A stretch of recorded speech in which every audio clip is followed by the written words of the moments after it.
Salam alaikum wa rahmatullahi ta'ala wa barakatuh. Chers frères et sœurs en islam, shalom à tous nos frères et sœurs non musulmans.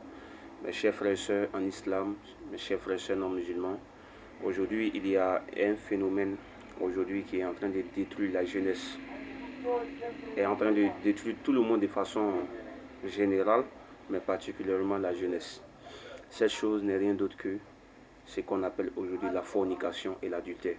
Oui, chers frères et sœurs, aujourd'hui, surtout, nous commettons beaucoup ces actes. Ça ne nous dit rien. Alors, la fornication, c'est avoir la relation sexuelle avec une personne que tu n'as pas encore mariée.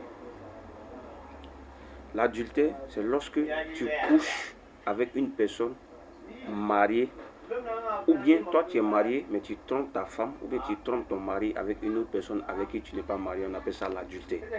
Chers frères et sœurs en islam, chers frères et sœurs non musulmans, Allah subhanahu wa ta'ala nous dit dans le Coran, dans la sourate 17 verset 32, il nous dit: n'approchez point la fornication et l'adultère, en vérité c'est une turpitude et quel mauvais chemin.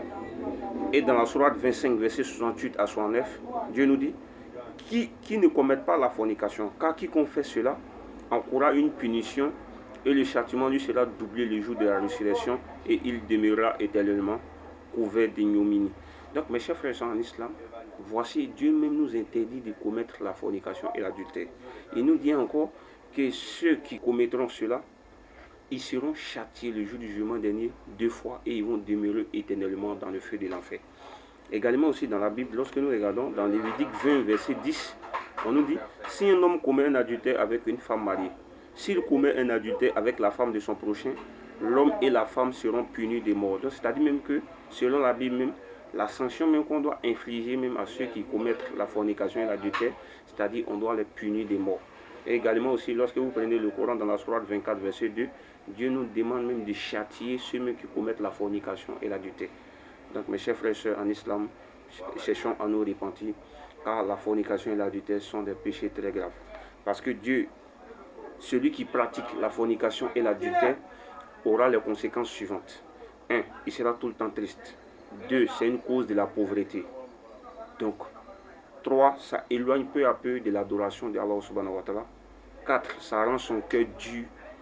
Mes chers frères et sœurs, la fornication, éloignons-nous de cela. Éloignons-nous de l'adultère, parce qu'aujourd'hui, c'est un blocage. Aujourd'hui, c'est pas bon. Donc, chers frères et sœurs, repentons-nous sincèrement. Allah subhanahu wa ta'ala est accueillant à ceux qui se repentent.